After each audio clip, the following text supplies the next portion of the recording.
मैं अंकुश गुप्ता बेटा आपका हार्दिक स्वागत करता हूं।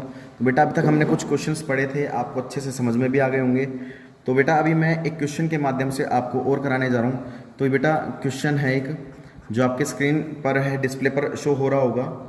तो बेटा इसमें क्या कहा है कि देखो, Gokul Das maintains incomplete records of his business and he wants to know the result of his business. मतलब गोकुल दास ने अपना जो बिजनेस में जो ट्रांजैक्शन रिकॉर्ड की थी वो इनकम्प्लीट रिकॉर्ड की थी। अब वो अपने बिजनेस का एक्चुअल रिजल्ट जानना चाहता है 31 मार्च 2013 का। And that following information are available. आपको देखो इन्फॉर्मेशन गिवन है। देखो आपको कुछ ट्रांजेक्शन दे रखे like cash in hand, bank balance, furniture, stock, debtor, creditors, ठीक है। और आपको 2012 की और 2013 की ट्रांजैक्शन दे रखी है। तो हम बेटा यहाँ पर दो बैलेंस शीट बना लेंगे। बैलेंस शीट दो बना लेना बेटा आप यहाँ पर। एक तो 2012 की कैसे बनाओगे, लायबिलिटी, अमाउंट, एसेट्स और अमाउंट, ठीक है।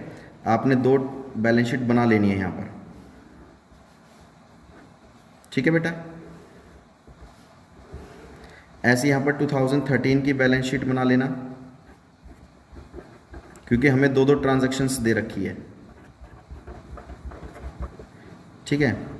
वही लायबिलिटी, अमाउंट, एसेट्स और अमाउंट। तो लायबिलिटी, अमाउंट, एसेट्स और अमाउंट। तो बेटा आपको करना क्या है, सबसे पहले आपका काम क्या होगा, ट्रांजैक्शंस को उतार लो, ठीक है। ट्रांजैक्शंस को उतारेंगे हम, कैसे उतारेंगे देखते हैं। सबसे पहले कैश दे रखा है 2013 का, 12 का भी दे रखा है, 13 का भी। तो कैश हमारी क्या होती है बेटा, एसेट्स होती है। तो एसेट्स में कैश एक तो 2012 का यहाँ दिखा देंगे और 2013 का भी कैश यहाँ पर दिखा देंगे। तो यहाँ पर कितना बेटा, 1,50,000 और यहाँ पर है 1,75,000। 12 का 12 में दिखा देना, 13 के 13 में दिखा देना। बैंक हमारी क्या होती है, ये भी बेटा हमारी एसेट्स होती है, तो बैंक भी यहाँ पर दिखा देंगे हम दोनों साइड। ये भी बैंक एसेट्स होती है। 12 का 12 में दिखा देना अमाउंट, 13 का 13 में दिखा देना। 7,50,000 और 6 लाख, ठीक है। नेक्स्ट आता है फर्नीचर। फर्नीचर भी बेटा हमारी एसेट्स होती है, तो दोनों साइड फर्नीचर दिखा देंगे। फर्नीचर हमारे पास कितना है, 1 लाख और 1 लाख, 1 लाख 1 लाख, ठीक है। उसके बाद बेटा हमारे पास है स्टॉक। स्टॉक भी हमारी एसेट्स होती है बेटा, स्टॉक भी एसेट्स होती है। स्टॉक को भी एसेट साइड हम दिखा देंगे। कितना है बेटा, 5 लाख और 4,50,000, 4,50,000। उसके बाद बेटा क्रेडिटर्स। क्रेडिटर्स हमारी लायबिलिटी होती है, क्रेडिटर्स को यहाँ दिखा देंगे। क्रेडिटर्स कितने से बेटा, 3,50,000 और 4 लाख, ठीक है। ये हमने दिखा दिया। उसके बाद बेटा डेप्टर्स। डेप्टर्स हमारी एसेट्स होती है, डेप्टर्स हमारी एसेट्स हैं, तो यहां पर भी दिखा देंगे डेप्टर्स।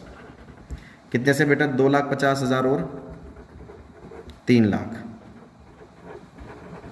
ये आपने करने के बाद आपने करना क्या है बेटा, कि अब इनका टोटल कर लीजिए आप, ठीक है। टोटल कितना आ जाएगा बेटा, 17,50,000, 17,50,000। यहाँ पर भी 17,50,000। तो बेटा 17,50,000 में से ये माइनस करोगे 3,50,000, तो 14 लाख क्या आ जाएगा आपका। तो बेटा ओपनिंग बैलेंस शीट से ओपनिंग कैपिटल निकलेगी, ठीक है, बैलेंसिंग फिगर से जो हमने निकाल ली। ऐसी इसका टोटल कीजिए आप। क्लोजिंग बैलेंस शीट का जो टोटल करोगे आप, तो ये आ जाएगा इसका 16,25,000, 16,25,000। 16,25,000 में से बेटा 4 लाख घटाओगे तो 12,25,000 आपकी क्लोजिंग बैलेंस शीट से क्लोजिंग कैपिटल आ जाएगी। ये आपकी बैलेंसिंग फिगर से आ जाएगी। तो देखिए हमारे पास दोनों चीज़ आ गई है। अब इसका जो फॉर्मेट होता है, फॉर्मेट में आपको बता देता हूँ। फॉर्मेट क्या होता है बेटा, हमारे पास क्या होता है, सबसे पहले क्या लिखते हैं हम, क्लोजिंग कैपिटल। उसमें क्या कर देते हैं प्लस ड्रॉइंग्स,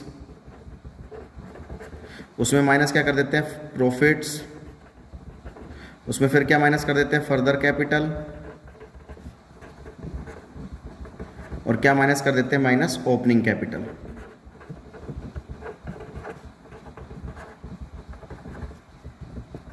ये आपका फॉर्मेट है, ठीक है। तो क्लोजिंग कैपिटल बेटा हमारे पास ये आ गई यहाँ से 12,25,000, यहाँ लिख दो 12,25,000, और ओपनिंग कैपिटल हमारे पास आ गई 14 लाख की, तो ओपनिंग कैपिटल यहाँ पर 14 लाख माइनस कर दो। ये दो चीज़ आ गई। अब हमें ये चीज़ चाहिए, देखो अब नीचे पढ़ के देखिए पर्सनल एक्सपेंसेस, जहाँ पर बेटा ये वर्ड आ जाए पर्सनल एक्सपेंसेस, तो पर्सनल एक्सपेंसेस हमारी क्या होते हैं ड्राइंग्स होती है, ठीक है।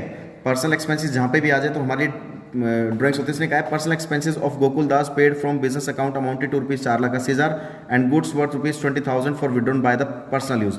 टोटल पर्सनल एक्सपेंसेस कितने हो गए 4,80,000 प्लस 20,000, 5 लाख के टोटल हमारे पास पर्सनल एक्सपेंसेस हो गए, यानी कि ड्राइंग्स हो गई, वो हमने यहाँ पे लिख दी। उसके बाद बेटा वो कह रहा है ही सोल्ड ऑर्नामेंट्स, उसके पास कुछ ऑर्नामेंट्स थे, कुछ ज्वेलरीज थी उसकी वाइफ की 3,50,000 रुपये की, उसने एंड इन्वेस्टेड का मतलब क्या, उसने फर्दर कैपिटल एज इन्वेस्ट कर दी। तो फर्दर कैपिटल कितने की होगी 3,50,000। तो हमारे पास कोई प्रॉफिट नहीं है, यहाँ से बेटा एड लेस करेंगे तो प्रॉफिट लॉस निकल आएगा। यहाँ से हमारे पास लॉस आएगा, कितने का आ जाएगा, ये आ जाएगा 25,000 का, क्योंकि देखिए प्लस के कितने हमारे पास 17,25,000 और माइनस के कितने हमारे पास 17,50,000। तो बेटा माइनस का ज़्यादा है, माइनस का ज़्यादा है, प्लस का कम है, तो लॉस आएगा 25,000 का। तो बेटा ये आपको अच्छे समझ में आ गया होगा, कोई डाउट तो नहीं है इस क्वेश्चन में। तो मेरा कहने का मतलब क्या है बेटा, इस तरह के क्वेश्चंस को आपको अच्छे से करना है, समझना है। अगर फिर भी कोई डाउट आता है तो आप बेटा पूछ सकते हैं। सबसे पहले इस तरह के चैप्टर्स में आपको ये पता होना चाहिए कि कौन सी चीज़ हमारी एसेट्स है और कौन सी चीज़ हमारी लायबिलिटी है। जब तक आपको ये नहीं पता होगा आप क्वेश्चंस को सोल्व नहीं कर पाएंगे। तो आप अगर इसका स्क्रीनशॉट लेना चाहते हैं तो स्क्रीनशॉट ले सकते हैं, और आप बेटा डेली का काम आप डेली करेंगे। आगे के क्वेश्चंस आपको प्रैक्टिकल आपको खुद करने हैं। अगर बेटा प्रैक्टिकल्स मैं करा दूंगा क्वेश्चंस तो आप फिर क्या करेंगे, तो इसलिए मैं इलस्ट्रेशन इसलिए करा रहा हूँ ताकि प्रैक्टिकल्स क्वेश्चन आप खुद कर सको, ठीक है बेटा। डेली की नोटबुक डेली मेंटेन करो, और बेटा जितना हो सकता है पढ़ाई पर ज़्यादा फोकस करो, ठीक है। अकाउंट्स को भी प्रॉपर टाइम दो, बीएसटी को भी प्रॉपर टाइम दो, इंग्लिश को भी प्रॉपर टाइम दो, और इकोनॉमिक्स को भी प्रॉपर टाइम दो। मतलब चारों सब्जेक्ट को बराबर वेटेज दोगे तब आपका ये चैप्टर हो पाएगा, तब आपकी बुक्स भी हो पाएगी, तब आपका सिलेबस भी हो पाएगा।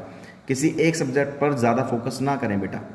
तो ये आपको अच्छे से पढ़ना है, समझना है। अगर बेटा फिर भी कोई डाउट आती है तो आप हमसे कंसल्ट कर सकते हैं, कॉन्टैक्ट कर सकते हैं। तब तक के लिए जय हिंद, जय भारत।